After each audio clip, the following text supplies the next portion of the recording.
Okay, well, good afternoon, everyone. Thank you so much for joining us today. I'm Christy Kotek, and I support alumni relations here at Roosevelt.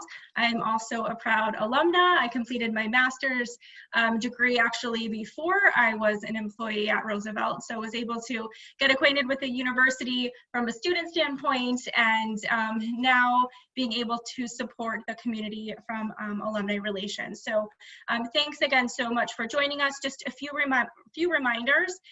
If everyone can just please respectfully keep your mic muted throughout the hour. That just ensures that the audio, everyone can hear Professor Migacz perfectly, and you can certainly use the Q&A feature. We welcome all your questions throughout the hour. We want to make this as conversational as possible, so feel free to chat your questions in the chat box, and we'll be sure to get to them throughout the hour, and there'll also be some time left over at the end for Q&A as well. So I want to welcome and thank Dr. Stephen Migacz for joining us today. He's our hospitality and tourism management educator and researcher at Roosevelt University. He has over 10 years of experience in the hospitality and tourism industry as a restaurant manager, owner, event planner, and as the owner-operator of a catering company. So super qualified, obviously, and has just a vast amount of experience in the field. His research has been primarily focused on culinary tourism and service recovery in hospitality and tourism. And today he's going to share with us his findings on consumer perceptions focused on service recovery and return to travel, and the reflections of silver linings and changing behaviors during this pandemic, which we're all finding ourselves in the midst of. So without further ado, I turn it over to you, Professor Migacz, and thank you so much again for your time this afternoon. Oh, the pleasure is all mine, Christy. Thank you so much for such a lovely introduction. I see a lot of familiar faces I haven't seen in a long time. It's so good to see you. I also see faces that were not familiar to me before the call, and I thank you and really appreciate your joining me today. I hope everyone that's on the call, all of your loved ones, are healthy and safe and happy. And thank you for letting me have the honor of providing some information on a research project that's still ongoing. And hopefully I can share the screen. I'm going to be talking over a PowerPoint presentation that I created to kind of explain my current research. And let's see if...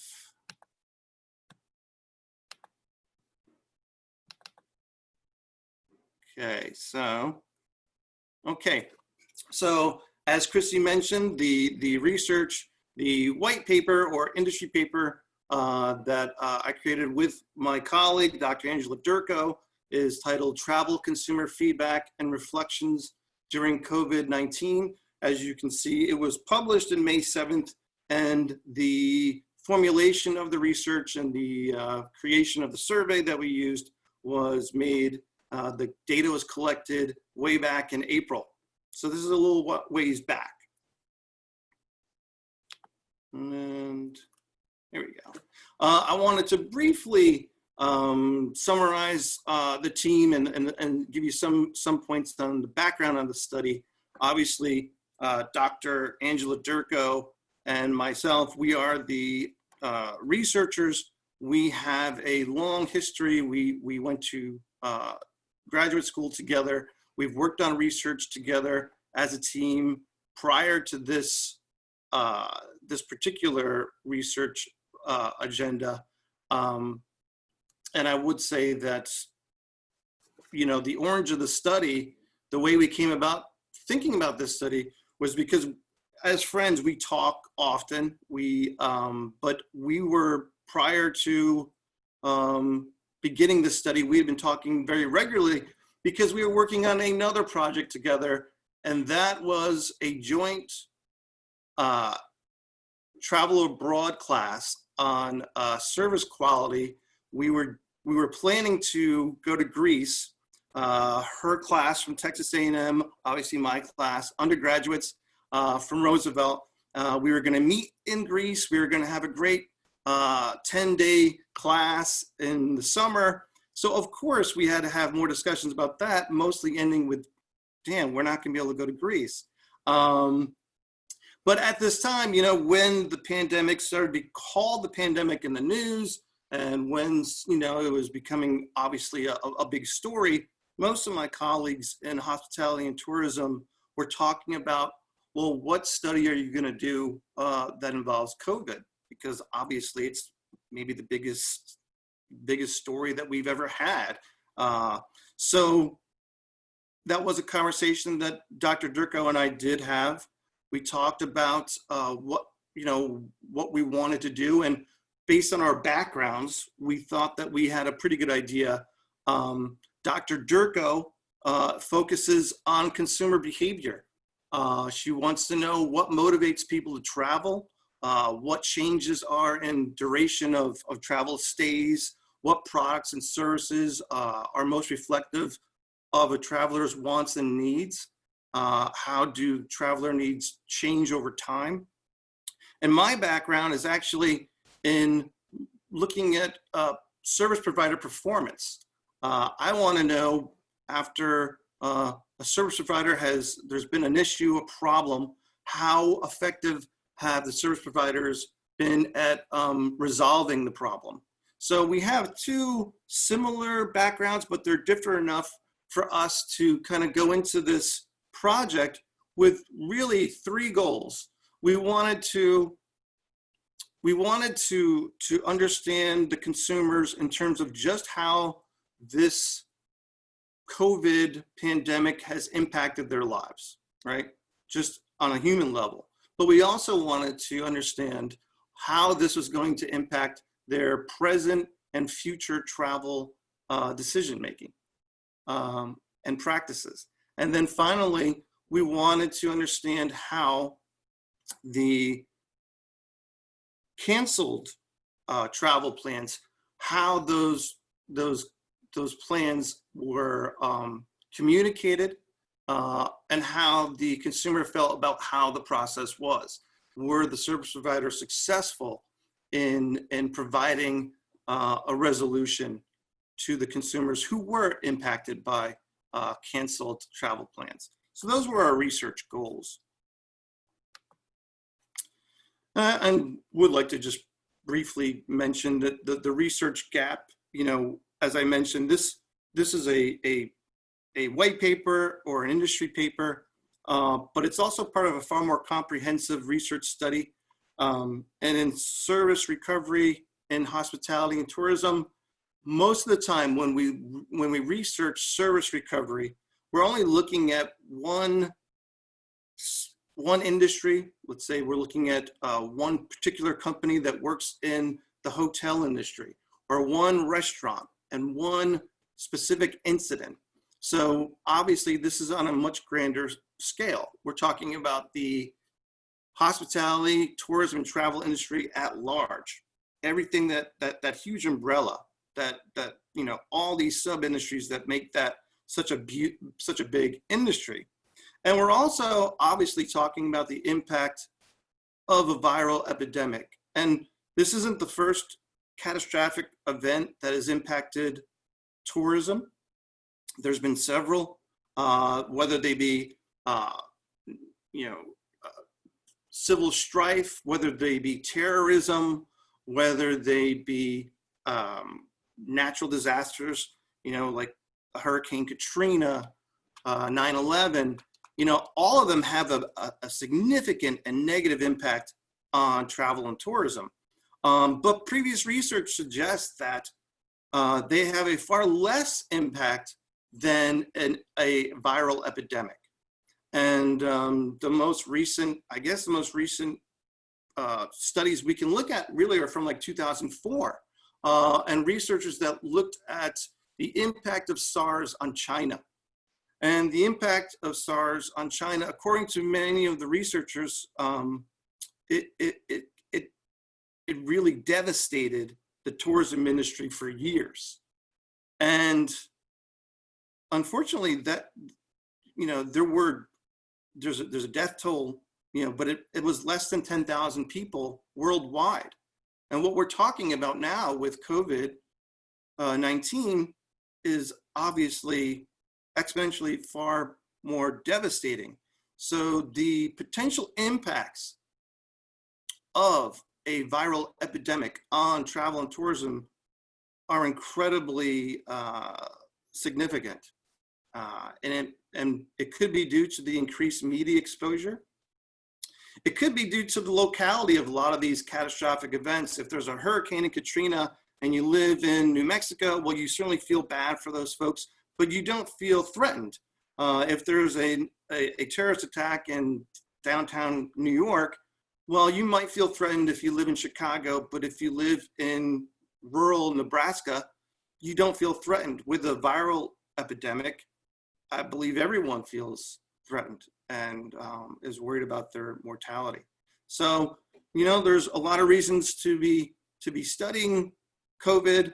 There's going to be plenty of studies from medical professionals on the more we find out how this impacts your bodies. I imagine there'll be plenty of reports from financial experts who tell you exactly in terms of dollars and cents how this is impacting the industry. For us, for Dr. Durko and myself, we want to know how this was going to impact individuals and their travel experiences and their predicted travel behavior due to the virus. The research methods that we used, and I apologize, I should have stated at the beginning, if you have any questions at any time, please don't hesitate to stop me, because I'll just keep going. So I implore you to feel comfortable in stopping me at any time. We used a cross-sectional survey. The questionnaire, if you, depending on how you answered questions, you could answer up to 37 questions. But there was, for most people, it was between 30 and 34 questions that they answered. We used a mixed methods approach. And what that means is we had open-ended questions and closed-ended questions. For the closed-ended questions, meaning there were choices that we gave the respondents and they had to choose one of the choices. Oftentimes we gave a none of the above or nothing option, but those were categories that they had to forced to answer one of the selections. And then, but we also had plenty of open-ended questions, meaning we wanted to provide the respondents an opportunity to talk about things in their own words. And in order to ensure reliability, when we collected the data, we had to take that information and we had to, Dr. Durko and myself had to autonomously and individually code the data, come back together and look at our findings. We take all the information and we code it into themes or categories. And then we had a third person look at our negotiated themes and categories. And based on that person, we went forward with, okay, these are finalized themes and categories. And this will make more sense as we move along. The survey was distributed nationally by a company called Scent. That they are experts in providing panels. And this was a survey that went online, distributed in 3 days. We got all the respondents or the sample that we needed. In order to participate in this survey, you really only had to have 2 qualifications. You had to be over the age of 21, and you had to have traveled in the past 3 months. We wanted folks that at least had traveled in the past year, but this was even a little safer, people that have been traveling. We have a very healthy, robust sample size of 910, and that's a sample size after we cleaned the data. So we had over 1,100 surveys. Some of the surveys were not completed. Some of the surveys took far too short a time to complete for us to feel that they were really indicative of an honest effort. So once we clean the data, we have a sample size of 910 folks that represent tourists in the United States over the age of 21. The first question I want to talk about is what people miss the most. And remember, this is back in April. So this is a while back. This is a relatively new experience, the COVID thing, and we want to ask people, okay, so we've been enduring this for a few weeks now. What is it that you're missing? What is it that COVID has impacted that you really feel that, I wish we could do this. I wish we could have that back. And the most popular answer was, and not surprisingly, social connections with family and friends. Social connections, a lot of the responses that we coded had things like, I miss being able to visit my family that I don't live with. I miss being able to hug friends. I miss not being able to go to my friend's house. So this was clearly the impact of social distancing was the most important factor in terms of what people missed. The next most common or popular answer was a theme that we, a bunch of responses that we coded into this theme of freedom of hedonic leisure routines. And what that means is people just miss doing the things that they normally do. They normally go to the gym. They normally go to the movies. They normally go to restaurants. They normally go shopping. And they have normal casual conversations with people at stores. So these are the examples that we got. And I would say within the responses, the word freedom was often explicitly expressed. Freedom was a key word in the responses. The next was outdoor leisure activities. People missed not only specific activities like camping, boating, fishing, but they missed destinations. They missed the park. They missed the beach. They missed the lake, for those that were possibly from Chicago. People missed their daily walks that they are able to have in places that they can no longer go to. And one of the responses I remember clearly, because it resonated with me, was being able to just take my boys to the park was what I missed the most, because nothing exciting, but it got us out as a family and got them tired and ready to eat dinner and relax before bed. As a proud parent, I can certainly concur with this response.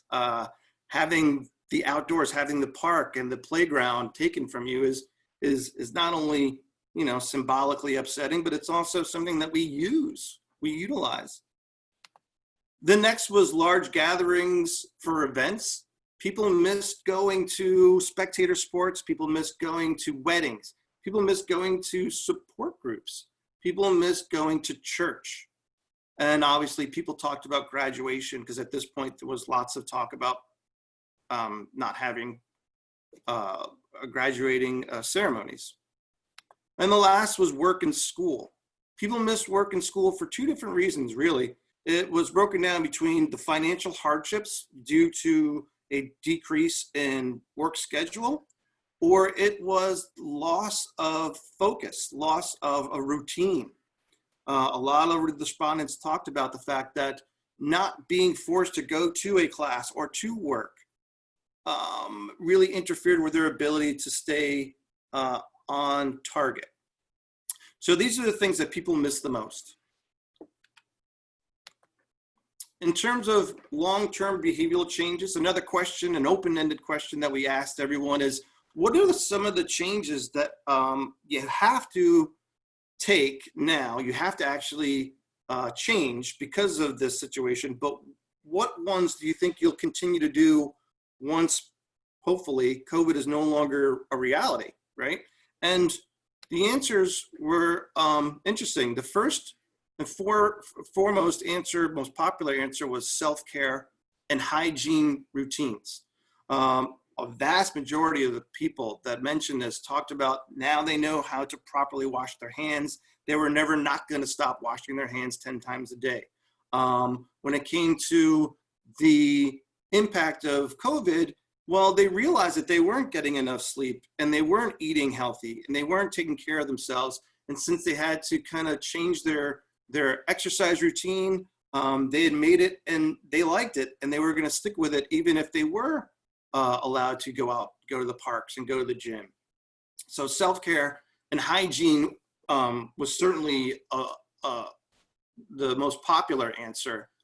The next, I'm sorry, this is a comment. One of the comments that I thought was indicative of the kind of answers we got. Been taking supplements to improve my immune system and will continue to do so in the future. Yeah. So without COVID, this would not have happened. This is a behavioral change induced entirely by COVID. I would say, in addition to those factors, people also talked about saving money, and it was easier to create a budget, and that goes under self-care because they had to. They were now worried about having, an emergency fund, and they were taking budgeting as a much more bigger priority in their lives. The next most common answer was increased time at home. And, people found that they really, having been forced to stay at home for work, for not going to restaurants, not going out, they actually enjoyed it and felt more confidence working from home. And they realized that being home meant that they weren't increasing pollution, that it meant that they didn't have a long drive time to work. It meant that they could rejuvenate their originate joy in cooking at home. So this is being forced at home forced people to do things where they don't normally do, and they found that they enjoyed it. Also, a lot of people talked about had never used online grocery shopping before and really enjoying that experience as well. And then the third one I'll talk about, these are the top three dynamic behavior changes. The third is public awareness. And public awareness has to do with actually calls to action, where they wanted people to do something decisive, but they also, from now on, were going to be more aware of their surroundings. They were going to be really sure that they, even if they didn't have to, that they were going to wear masks in the future, that they were going to avoid large crowds. So this was having a serious impact on their behavior in the future. And I think this question was important because, again, we think, Dr. Durko and I think that the answers or the responses that we got could be very beneficial to entities, service providers in tourism, because these are things that are not going to change, supposedly. These are things that are going to stay with people. And if, hotels and restaurants and rental car companies can take these, they might be a way to reconnect with consumers, whether it be in the marketing or the communication or the services and products, promotional ideas, understanding that this is a long-term change and using that to reconnect with the consumers, I think would be very beneficial. We actually did ask questions about travel. We're knee deep in this, and we did ask questions referring to their future travel plans. Almost half the respondents at this point, I think it was 46%, had not had their plans canceled. Okay. Of those who still had plans, who had not changed their plans, the majority of them were planning to travel to another US state. And I will say, of those folks, a large majority of them were planning to travel via car and their own car. So there's a good likelihood that they didn't change anything. There were over 10% or over 13% of our respondents still had plans to travel internationally. And in terms of when they were going to travel, it was kind of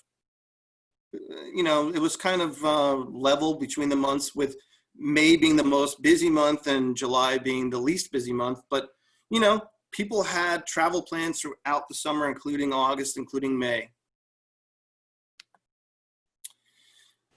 We did use a closed-ended question to ask the next question. We used a Likert type scale, and we said, you know, based on a scale of 1 to 5, with 1 being not quickly at all to 5 being very quickly, how likely are you to return to the following activities? And we gave them a list, and they had to specify a 1, 2, 3, 4, or 5. And from that question, these are the results. People that were going to probably return, and none of these returns, the average scores, none of the means were indicative of a quick return. This is an average return. Extended family gatherings, domestic travel by car, return to restaurants and bars, and outdoor leisure activities. Again, these are activities that people weren't necessarily going to run out and do quickly, but based on the list, more quickly than others. On the other side were things that people were not going to return to quickly. At least at this point, they said they had no intentions of returning to quickly, and that would be cruising, international travel by plane, large events, mass tourism attractions, and domestic travel by plane. So when I looked at this, you know, I think if you looked at other studies, you would see that the answers, the responses, they really do align with other research that's being done or has been done concerning tourism currently and at this time. This is, you know, either by law, decree, or by consumer intentions. We know that this information is pretty much spot on. What people are doing or intending to do versus what they are most likely going to postpone or hold off on. So we also asked the respondents, what could service providers do to get you back? What could they do, or what could they provide that would you know, have you interested in returning maybe quicker than you normally would? And the hands down, the most popular answer was enhanced and rigorous cleaning procedures. Consumers are on a wait and see mode where they really want proof. Visual, they want to hear reviews from other consumers that identify tangible proof that seats are being cleaned, that masks are being distributed, that protocols are being adhered to, and the rules are being enforced. In addition, you know, a lot of people mentioned that they wanted CDC guidelines to be followed to a T. They wanted to be assured that there was deep sanitizing, that there were health inspection scores being posted. You know, this is not a time to be shy about demonstrating your ability to be incredibly diligent in your cleaning process.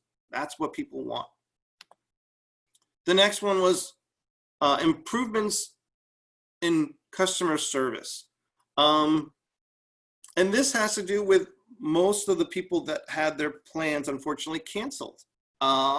They felt that the experience, or people that maybe didn't have their plans canceled but called or talked to or tried to find additional information about if their plans would be canceled. And the respondents talked about just not a lot of proactivity. They wanted to be treated fairly. They wanted flexibility in the response. They wanted proactive measures. And quite honestly, they didn't feel that they got that. They wanted more transparency. It didn't seem like there was a plan in place. And there's a great possibility there was not a great plan in place, or it wasn't handled. Maybe there was a great plan that just wasn't handled as well as it could have been. But there wasn't an understanding or a feeling by the respondents that there was a very set plan, but the plan could be, you know, tempered depending on the situation.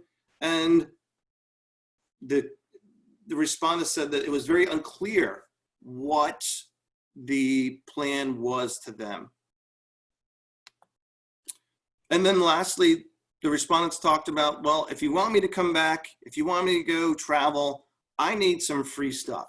I need discounted prices. I want to feel that I'm actually taking a risk here. I'm counting on you to give me a great service experience. In order for me to do that, you need to let me experience something that I wouldn't normally pay for or normally would expect. And a lot of the mentions with regard to discounts were specific to airfare and cruises.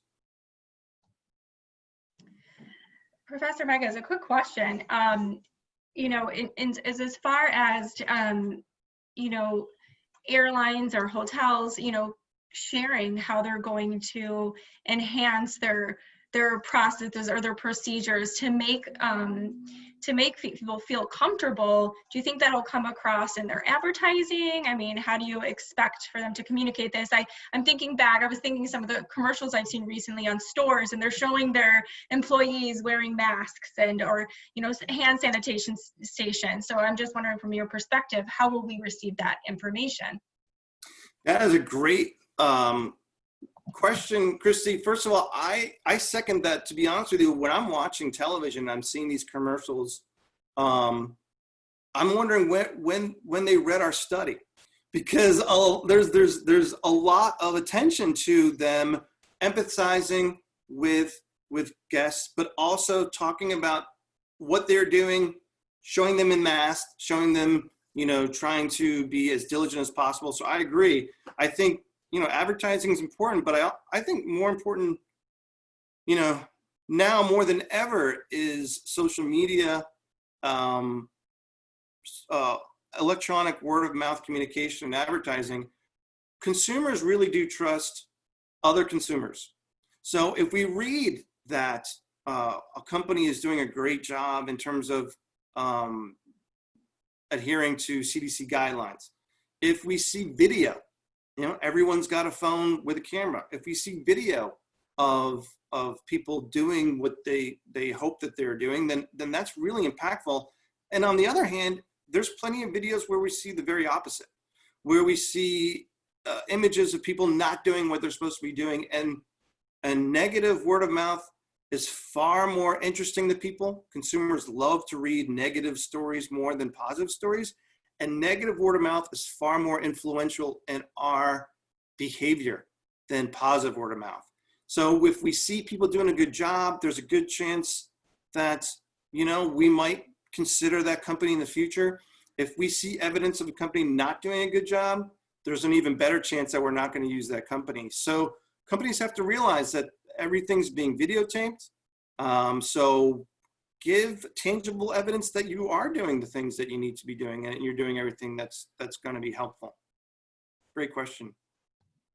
Yeah, another quick question. Shonda commented on the fact that they had to, you know, rebook some of their travel, and they're looking to fly to potentially to South Dakota. And she said it feels like a safer place, and I'm wondering if that's something you expect that we'll see too. We'll see some more like remote areas getting a lift in, you know, tourism where they maybe haven't seen it before. Yeah, I think, you know, I mentioned that, you know, these enticements should be used to change services and products, or should be used to consider differences and changes in products and services. And we're seeing that people, you know, based on not just this study, but other studies, that people are thinking of a simpler way of life, thinking of experiences that don't involve large crowds. So that could be something that destinations should, if they have the luxury of providing, should be promoting heavily and saying, look, this is exactly what you're looking for in a destination without the hustle and bustle. Get back to just spending time with your family and enjoying, you know, a simpler existence.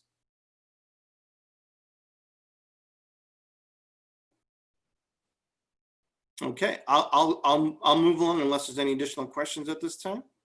No, thank you so much. Sure. The next section I wanted to talk about is called silver linings, and I do want to I haven't really talked about why we used the questions we used, or giving you very much information on specifics of the questions we've used. I do want to give a brief brief description for these questions. And these were, again, open-ended questions where we asked people quite simply, what are potentially some of the benefits or good things that you could point to in response to the epidemic or pandemic? And the reason why this question came about is this was obviously during the semester, right around the time that the university had transitioned to a virtual classroom setting. And it was going to be my first virtual class with my students. And prior to us getting together, I had spoken to several students. And, you know, this is hardships, you know, not just health wise and emotional, and there's financial hardship. You know, my students were going through a lot. And, you know, I wanted our first time back together. I wanted to empathize with them, but I also wanted to inspire them and try and be positive. And unfortunately, I had nothing. At the time, I really couldn't think of anything that was really what could be good about an epidemic or a pandemic where, you know, people are losing their jobs left and right and people are getting sick and you can't visit people that are sick. So it was a strange time, but usually the easiest way for me to find inspiration is to ask my students for it. And I asked my students, you know, the first question or in the middle of our discussion, I said, I don't have any reasons to be all that thankful for a pandemic. I don't have any reasons to be all that excited about a pandemic, but I need some. I need to feel good about something. Tell me what we should be grateful for at this horrible time. And some of the answers were lighthearted and funny, but some of the answers were really poignant and really heartwarming. And I thought this is a great question because, again, it's a question that if we can tap into what are people holding on to during this time as consumers, businesses could utilize that information to provide it for folks, to actually reconnect with folks by using the things that people are holding most dear right now. So that was both the origin and the value of the question and the responses.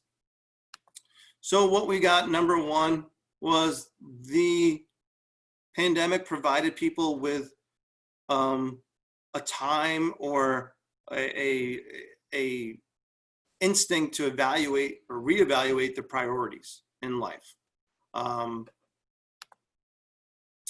As I mentioned, a slower approach to life, not having every moment of every day being accounted for based on your calendar, a reduction in activities. Being less dependent on consumerism. And this is obviously anecdotal, but I know my wife said, you know, at some point, you know, I gotta say, since you can't spend any money outside, we've been doing really well. You know, we've saved up a nice little nest egg because, you know, Steve can't go and get coffee every day. He's not using, you know, so we became less, and I didn't miss anything. So anecdotally, I could understand the less dependence on consumerism, and potentially for some folks, this had a positive outcome on their finances. More confidence in working from home. A lot of people, respondents, you know, in their responses mentioned that they really didn't know how successful they would be working from home, but since they kind of established themselves at home, they really didn't want to go back. You know, they really enjoyed all the things that working from home provided. And then completing honey-do lists. Unfortunately, this is not anecdotal. I did no honey-do list activity, but others did. And, you know, having the opportunity to be at home gave them that obviously opportunity to work on whatever it was that they really hadn't set as a priority prior to the pandemic. So that was the number one response. The silver lining is, yes, this is a terrible time in our lives, but it has given us an opportunity to evaluate our priorities and reprioritize what's important to us. The next most popular response was family time. And, you know, bonding not only with the people in your house that you're forced to kind of spend time with, but also actually spending more time bonding with people outside the home, with extended family members through virtual chats, through online chats. Maybe reaching out to friends and family members that you haven't spoken to in years because you've got your home, you've got maybe perhaps more time, but also we're all feeling our mortality here. We're all worried about our loved ones. So this actually gave an impetus to be more bonded with family and friends. And also family time meant, well, we're stuck in this house together. This is an opportunity for us to play Monopoly. This is, you know, a lot of responses talked about this is, we haven't had a traditional dinner. You know, we don't normally have traditional dinner, but we have traditional dinner now, and it's been great. And couples talked about, there was several responses about increased intimacy, you know, spending more time together. The third most popular comment was about self-reflection. Respondents talked about not having to spend time commuting or not spending time doing other things that involve leaving the house, gave them time to really reflect about what things that they wanted to reflect on, like setting new goals or learning new skills. And a lot of the respondents talked about a deeper respect for essential workers or people that were obviously more impacted by the pandemic than others. So this was a time that people took as an opportunity for them to think about things beyond their everyday things prior to the pandemic. And the last one I want to talk about is a call to action. This was essentially people wanted to, respondents in this, in order to be part of this category, respondents had to say, or had to in some way insinuate that they needed there to be an action, needed there to be something to happen. And the most popular concerns had to do with pollution or environment, climate, but also a lot of responses were fit into a code of healthcare, whether there needs to be a global healthcare system, whether it needs to be cheaper healthcare, better healthcare. And another one, and this one I found surprising, there were lots of responses that really talked about needing to address advances in the educational system. And that this situation kind of posed the question, do we need, if we're successfully working in virtual classrooms, do we need classroom settings? And that was more than a few responses. And I have to tell you, I was surprised by that finding. And then we get to really where I feel most comfortable is talking about service recovery. And very, very briefly, service recovery has to do with atonement or resolution of a service failure. And all services fail. Why? Because they are services, and we deal with people, and there's lots of reasons why services, it's not a question of if, it's a question of when a service will fail. So service firms and service providers have to have a plan. They have to have a plan to diminish the impact of a service failure, and we call that a service recovery attempt. And we know that most of the time, service recoveries are not successful. It's very difficult once a consumer has been kind of wronged to get them back. You really have to do a great job of getting them excited again. We also know that if you fail initially and you fail with your service recovery, you've now failed that consumer not once but twice. And this is called a double deviation. And now customers are not just dissatisfied, but customers have intense feelings of betrayal, of vengeance. So for me, service recovery is very important because you will definitely have issues with service failures, and very rarely do we perform service recovery adequately. This is an opportunity to examine service recovery based on a pandemic. So this was probably the most interesting aspect of the research to me. So of the people we talked to, and I already mentioned that more than half of the people we talked to, more than half of that 900 plus sample, a great deal, or over 50% of those folks had their travel plans canceled. And so we asked them, well, what did the industry providers, what did they do for you? And the responses were 30% of the respondents felt they received a sincere apology. 26% said they were offered a full refund.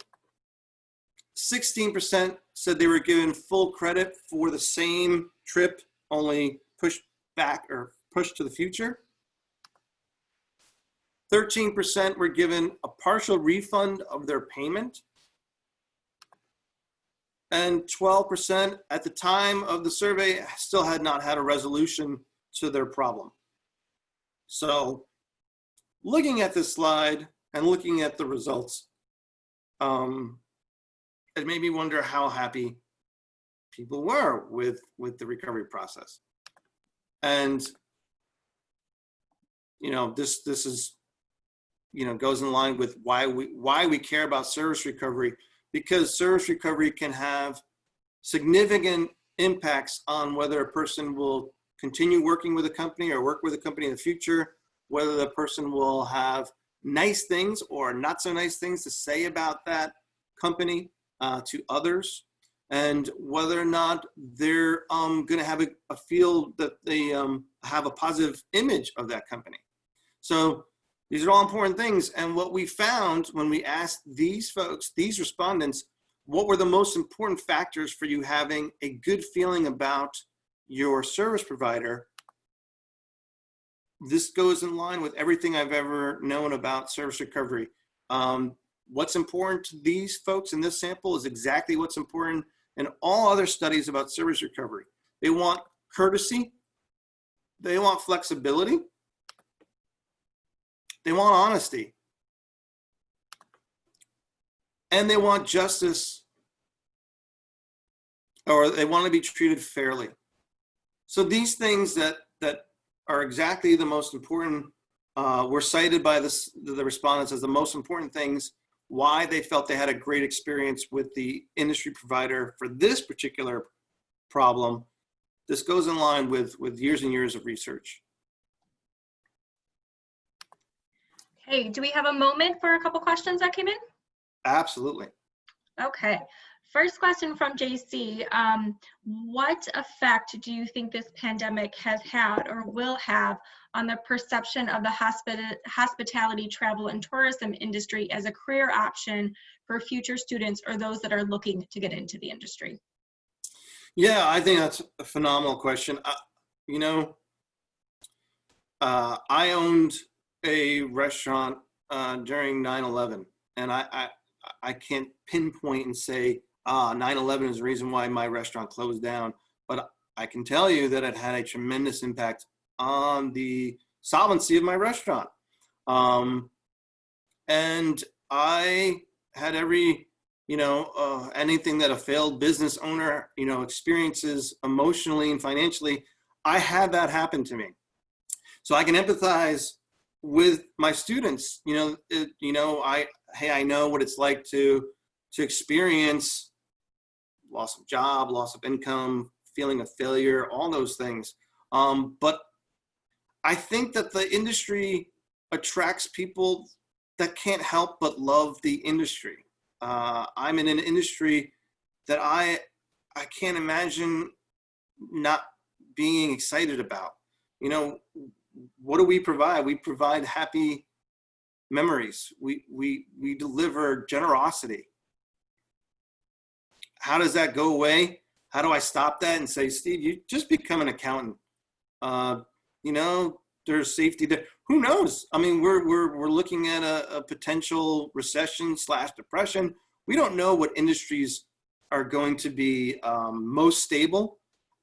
I can't fathom there not being a strong hospitality and tourism industry. Maybe not tomorrow, but a year from now, 2 years from now. Prior to the pandemic, more people have traveled than ever before. There were more jobs than ever before.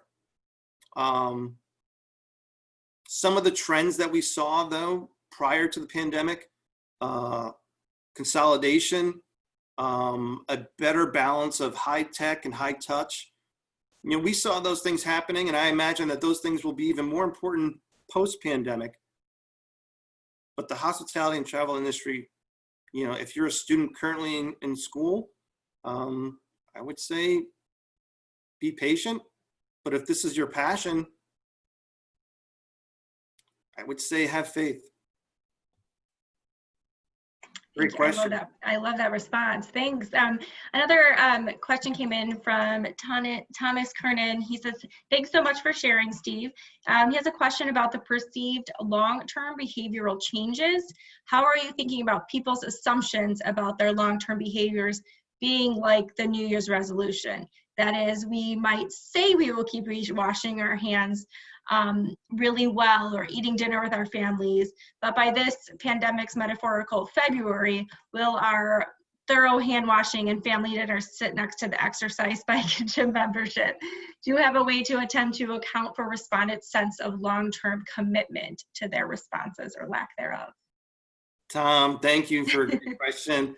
I think that there's a lot of validity in that response. I think that it's quite possible that what people are perceiving to be long-term behavioral changes, you know, if we get, you know, the news that we have a vaccine, everything's off, you know, we just go back to doing what we've been doing. I think for me, the hand washing, the attention to hygiene, which was the most popular response, there's a good chance, I think, that may very well be, you know, not as prominent. I think the other ones, though, are. I think that if you found your experience that having weekly dinners with your family is something that you hadn't had prior, and this is something that you really see the utility in and really see the benefits, I think some of those things have staying power. Great, thank you. And the last question that has come in so far from Karen, do you think hotels will offer more discounts and will they have less employees per shift? I think yes and yes. I think that it's going to be tough. You know, it's going to be tough in the short term. It's going to be very difficult for hotels. It's going to be difficult for any industry in hospitality and tourism to maintain the size and scope of their business as it was prior to the pandemic. So I do think that there will be less employees, but I also think that hotels and it's not just hotels, all of these businesses have to provide some value added aspect in order to encourage them to come back. Okay, it's one thing to show that you're really doing a great job of cleaning. It's another thing to say, look, we're so confident that you'll enjoy your stay that we're going to give you an extra day, you know, on us.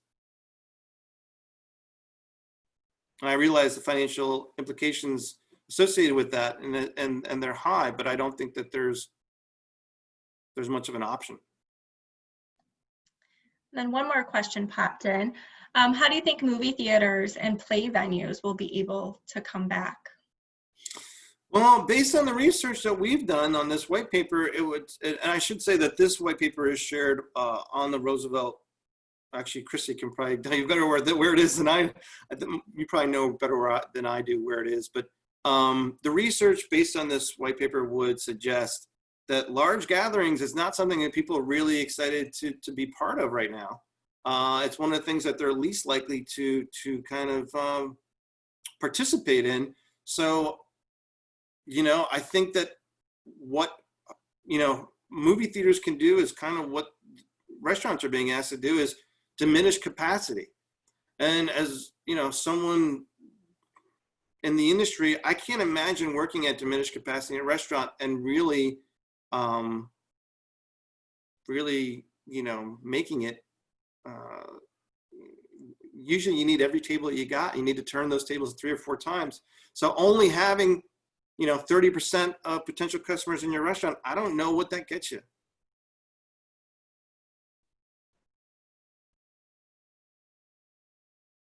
Did you want me to go to the next slide? One more question came in. Will you redo the survey today in the future and see how the responses change over time?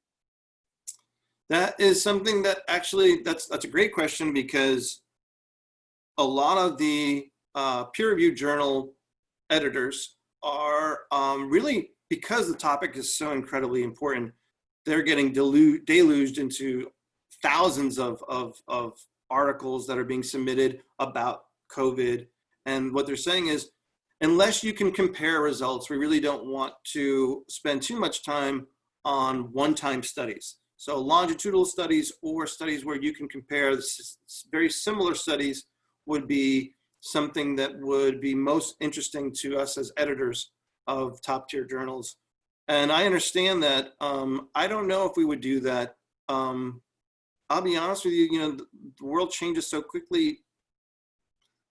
I'm already looking into different things to research as we speak. It's a great topic. It's an important topic, but I don't know if I have plans to really duplicate the. There's no doubt that it would be interesting. Absolutely no doubt. Dr. Durko's a much harder worker than I am. I'm sure she's got something in mind. I do want to mention really quickly this last slide. This last slide I want to mention because I have to tell you that we asked everyone, you know, the majority of people who took this survey had their plans canceled, and we asked them point blank, based on whatever particular industry you were affected by, how successful were they in solving the problem?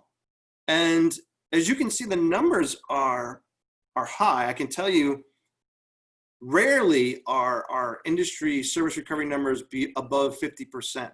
And you can see, with the exception of car rentals, all of these industries, according to the respondents in our sample, according to the sample of people in our sample, they did an amazing job.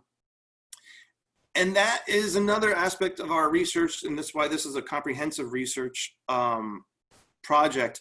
This goes into service recovery more deeply, and you would have proponents of cognitive appraisal theory would tell you that the reason why people are so satisfied with how companies handled this issue was people are not blaming these companies for the pandemic.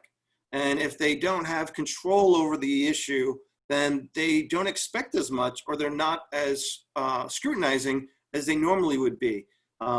If I go to a restaurant and the waiter drops the soup in my lap, I blame that waiter. It's going to take a lot for that waiter to make me happy. Whereas with this situation, there's some theorists would suggest that this is a reflection of people just simply not blaming or attributing the blame on the service industries. And that is another part of the research that we've asked additional questions about. And we try to identify whether or not that is the reason why these numbers are so high. And in an academic journal, we will publish those results. And next week we'll be back. Everyone will be back right here, and we'll talk about. No, I'm not kidding.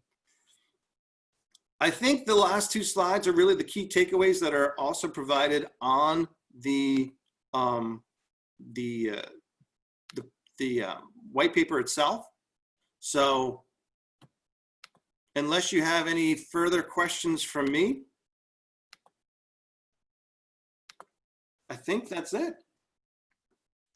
Well, thank you so much, Professor Migacz. This was enlightening, and just I think from my just personal perspective, I felt like a lot of the responses were aligned with my feelings and views, at the onset, and some that continue to stay with me. So, I was thinking a lot about how in Chicago I live very close to a large park, and how my husband and I have consistently over the years gone there to walk and go to the park with our son.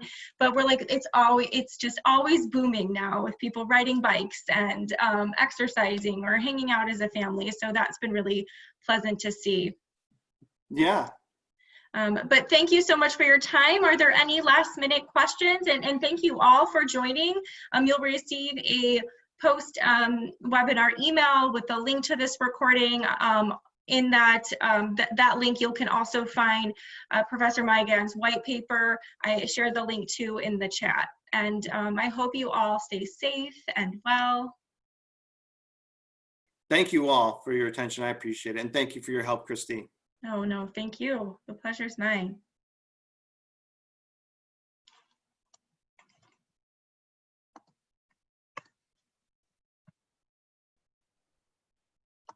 I think that's a wrap for questions. A lot of good ones that came in. Okay, thank you so much. Have a good afternoon. Have a great one, everyone. Bye.